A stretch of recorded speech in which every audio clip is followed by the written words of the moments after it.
You're listening to the Conservative Underground. I am Doc White. Welcome to the broadcast.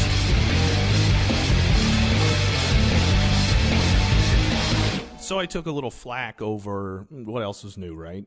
Over some comments I made regarding a university's decision to ban smoking on their college campus, inside and outside. And I hold to my beliefs are personal liberties and individual freedoms are non-negotiable. And fully recognize the 400,000 plus deaths that the Centers for Disease Control attribute to smoking-related issues in their view, and certainly empathize with someone who's finding themselves addicted to smoking, who wants to quit and is having difficulty in quitting. I empathize with people who are addicted to a lot of things: food, alcohol, substance abuse, other narcotics. But you yourself have it within you to put that cigarette down and never pick it up again. Every single person out there has that within themselves to do it. Some people it's a little bit more difficult than others. I've seen it done. I've seen people put cigarettes down cold turkey. I've seen people wean themselves off of it. The point is here, folks, if we don't watch what we are asking government to do, we will start to lose, as a society, freedom. And it'll come to a day where, smoking will be banned everywhere, even in your own home. Now, who wants to live in a society where that law is enforced? And then what will be the next law? There are all sorts of things out there that if we choose to abuse them, whether it be cigarettes or alcohol or something else, are going to cause harm to ourselves. The answer is for us as a society to take personal responsibility. I like cigars. I don't smoke cigarettes. I recognize their addictive nature. I recognize that if I abuse it, potentially there could be some health ramifications. It just doesn't do anything for me. But I do like cigars. And I like to smoke them on the golf course, especially, or out on the back porch in the summertime. But I don't abuse that. I like to have a can of beer, but I don't sit at home and drink 20 beers. I like pizza, but I don't eat pizza 3 times a day, the whole thing. So anyhow, I want to reiterate it. It's more about being cautious over what we allow government to regulate than anything else. And it's been 50 years since the Surgeon General's warning has been on cigarettes, the packaging, and I just let the chips fall where it may in terms of trying to help people get off of an addiction. Some things cannot be legislated in our society. I came across on social media, and every so often something really cool sprouts up from social media, and this happens to be on Facebook. And I wanted to share this with you because, whether it be you're fighting an addiction or some other maybe mental health issue or something, you need to know that there are people out there who can help you, and that you're not alone, no matter how lonely it may seem. And this podcast isn't always about, Democrats or Republicans or something like that. I'd like to think that, along the way we can help a few people. So I read this on Facebook, and I just wanted to share it with you. And perhaps maybe you could write it down. I've had something similar to this written down on index cards, thoughts and things that come into mind, when you're maybe feeling low or something, and you pull it out and you read these phrases for self-help. And it says simply, you are good enough, you're smart enough, you're beautiful enough, you're strong enough. Believe it and never let insecurity run your life. And I think that is something that would be valuable for a lot of people, and I wanted to share that with you. And that's true. No matter who may be listening to this, and I have no idea, but you are good enough, you are smart enough, you're beautiful enough, you're strong enough, and you need to believe all of those things, and never let any insecurity run your life, or else you're going to be in a rut, stuck in a rut that is a very difficult and bad place to be. So believe in yourself. You can do it. Whatever it is, challenges that you face, especially in the United States of America. This is a great and grand country, and we are very fortunate and blessed, all of us, to live here. So we need to make the most of it and make the most of our lives. That's important too. Let's get the show started, huh?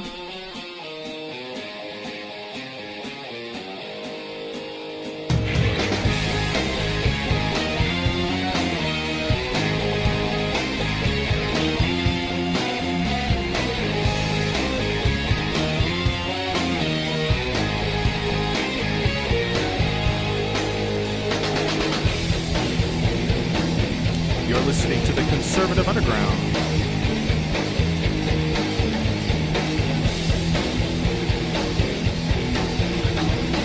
I'm Doc White. Email me at conservativeunderground1776@gmail.com.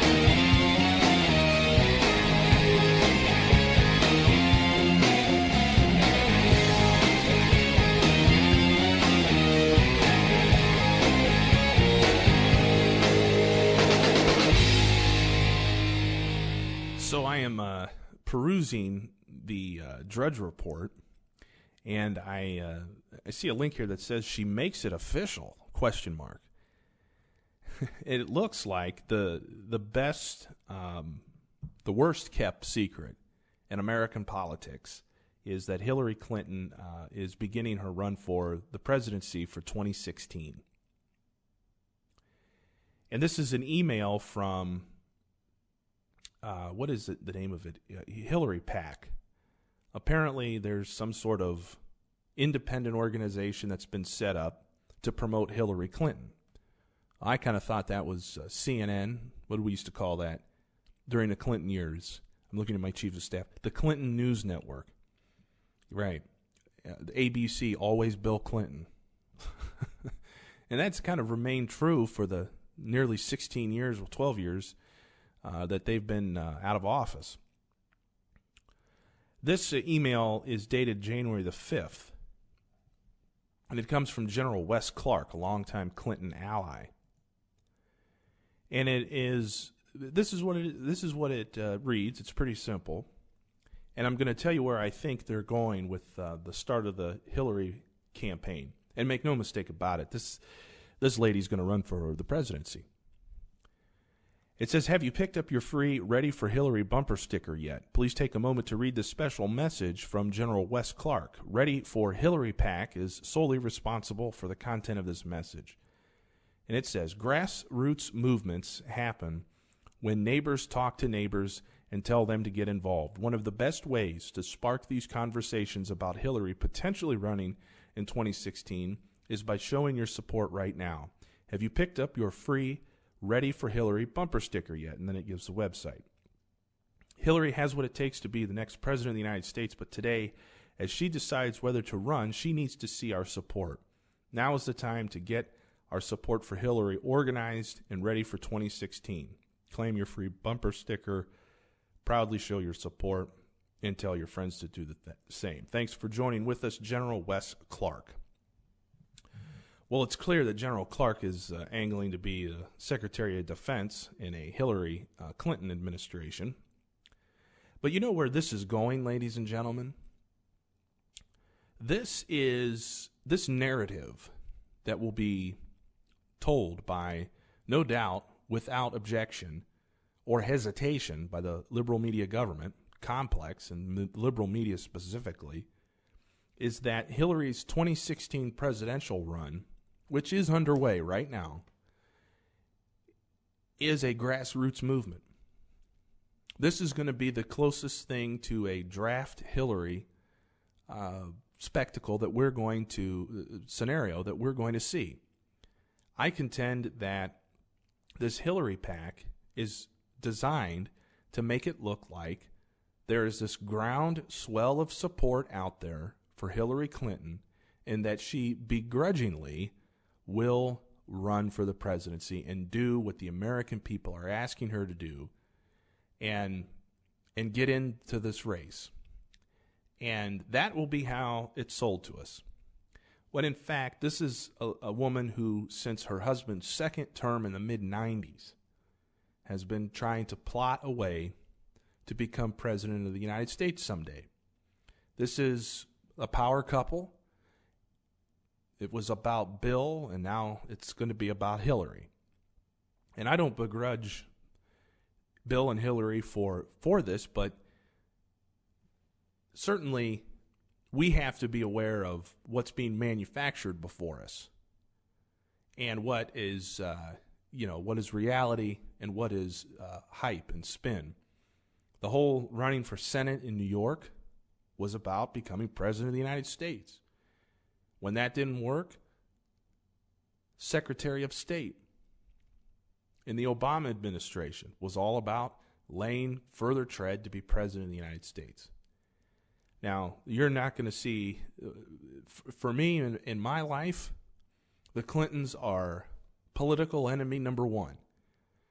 These are ruthless people. You think the Obamas are pretty ruthless, and they are, in their campaign tactics. But the Clintons wrote the book on dirty politics and dirty tricks. And they kind of got swept up in it and bit by the hand that fed them in 2008. But this is not going to be a scenario here in 2016 where we have to just sit back and think to ourselves, well, it's Hillary Clinton. A lot of people don't like her. We have a story to tell on Hillary Clinton in her liberal record, and where she'll take this country, and who she will empower to do it. And that's what we intend to do here. The Democrats are going to not just nominate, but they're going to anoint Hillary Clinton for 2016. It is as clear as day to me, and this is probably, you could consider this email that was sent out on January 5th by Wes Clark, the Ready for Hillary 2016 free bumper sticker, to be the official announcement for her campaign for the presidency. And if we on the Republican side think that someone like Chris Christie is going to be the best opponent for someone like Hillary, then we're going to be treated to a Mitt Romney special in November of 2016.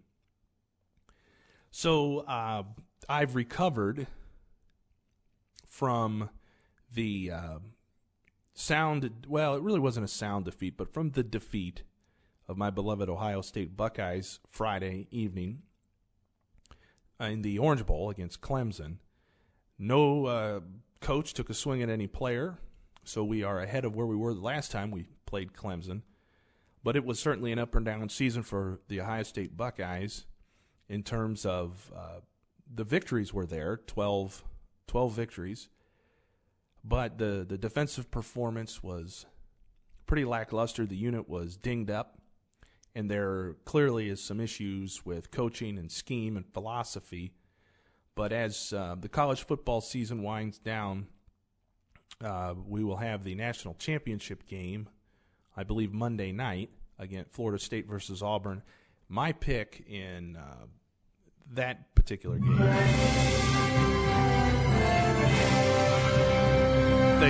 Thank you very much. My pick I'm going to go with Florida State.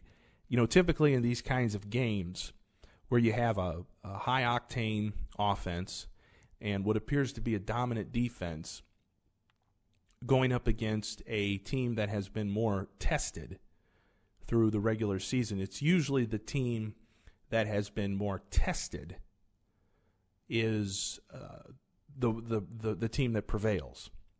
And you can think back to countless examples, one of which is Ohio State's national championship from 2002. The Miami Hurricanes